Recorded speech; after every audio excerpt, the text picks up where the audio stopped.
All right, Jesse on Fire, welcome back to the channel. Now, I'm going to show you guys something right now. I'm going to show you a video of Dan Hooker after the Dustin Poirier fight because I had never seen this. It popped up in my feed, scary aftermath of Dustin Poirier versus Dan Hooker.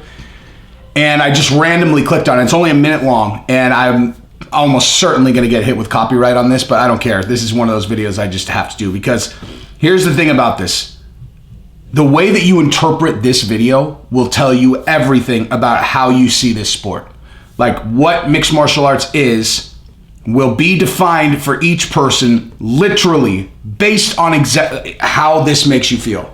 So we're gonna do that, and then I'm gonna tell you how it makes me feel. Now, if you like the content, subscribe and ring the bell. I am just now uploading a video about Sean O'Malley calling out that transgender fighter. But at the end of that video, if you haven't watched it, is Giselle's first Brazilian Jiu-Jitsu tournament, a big one. It was a big tournament. She just belted up. She had never, because of 2020, she had never competed. And I put the entire thing in there. You know, it's a total of 10 minutes, you know, like between the three fights. And, anyway, actually, you don't know how many people were in the bracket, so you don't know anything.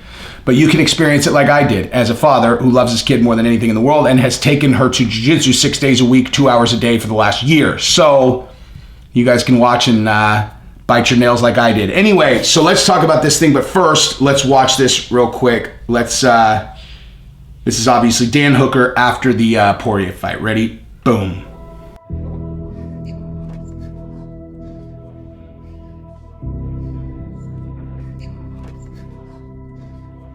Dan, you up for an interview? No interview, guys. Come on, let's get him to the doctor. Like he was gonna move forward and fight the champ, but I'm the fucking champ, man.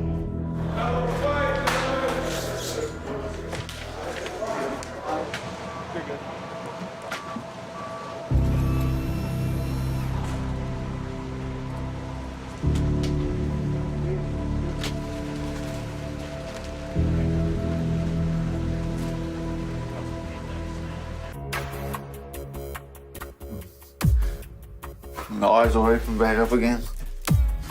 Try not to make any excuses or anything like that. Excuses are like assholes. Everyone's got them. The sport was a close fight. All right.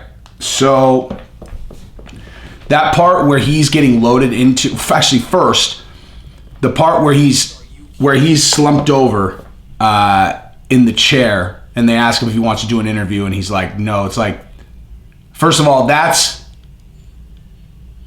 like, I know there are a lot of fighters that don't take losses that hard, but the guys that do, those are the guys that I root for.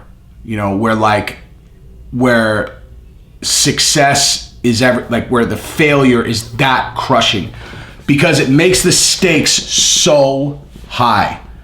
I mean, you're in there fighting for your life, and beyond the physical damage that you're willing to incur to chase your dream, if you lose, it's that emotionally devastating to you.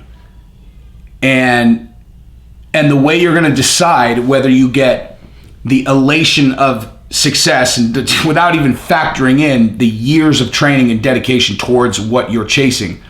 But what's going to dictate whether or not you get the elation or you get that, the slumped over, everything taken away from you feeling, crushing defeat, is a fucking fist fight in a cage with another trained killer, a person who's done nothing but train to fight their entire life. And you're gonna choose to get into an enclosed space with them and fight until one of you guys either is unconscious or has a limb broken or taps out or gets beaten so badly that you can't continue.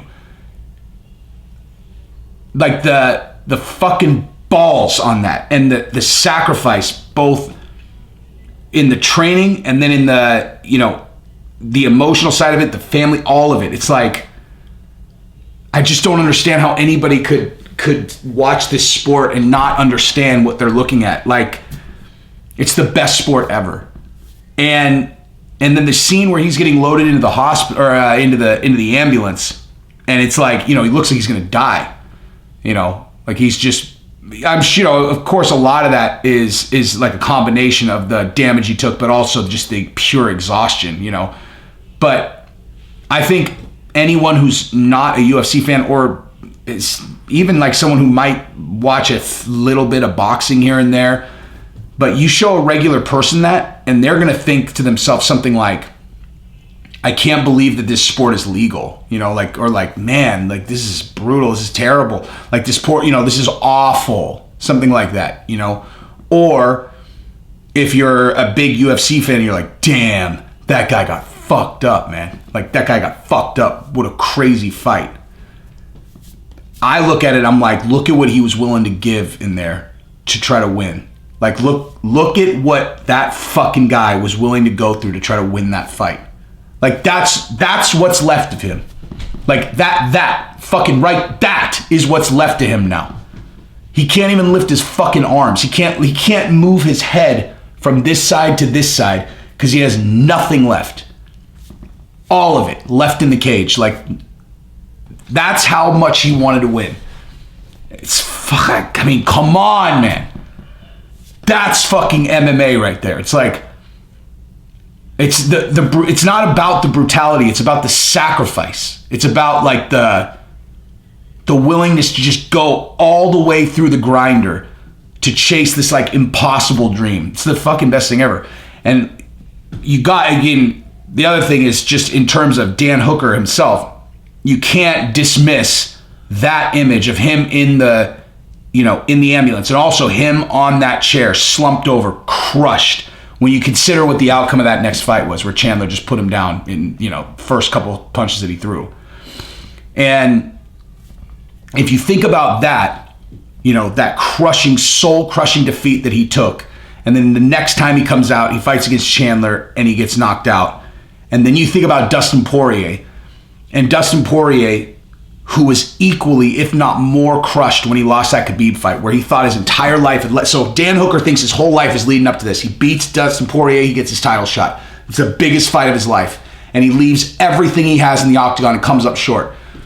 And you could argue that it broke his spirit, at least for the time being, and then that's why Chandler was able to put him down so easily. I think Dan Hooker will come back. The guy's a savage. But then Dustin Poirier, he has this narrative in his mind, every single thing that he's ever done, building up to that fucking Khabib fight. Like, every stumble that he's taken, all of it, leading up to a fight in Abu Dhabi against the greatest lightweight of all time, undefeated Khabib, and in his mind, he's gonna fucking win. Like, everything he's ever done leading up to that, and he lost. And he was so crushed, man. Like, he was so fucking crushed. It's hard to watch, dude, like, at least for me. Like, when I watch his interviews after that fight, it is legitimately hard to watch. And to think that he came back and fought that fucking fight in his next fight, like the Dan Hooker fight, that's his next fight, is he leaves it all in there and he wins. And then he takes that and he spins it into back-to-back knockout victories over Conor. And it's like, God damn, son. Come on. Show me a sport that can give you that. Like, show me a sport that can put a person in that fucking pressure cooker to see what they have. Like the ultimate grinder. What is this fucking guy made out of? It's the best sport ever. Fucking changed my mind. That's what I got. Peace.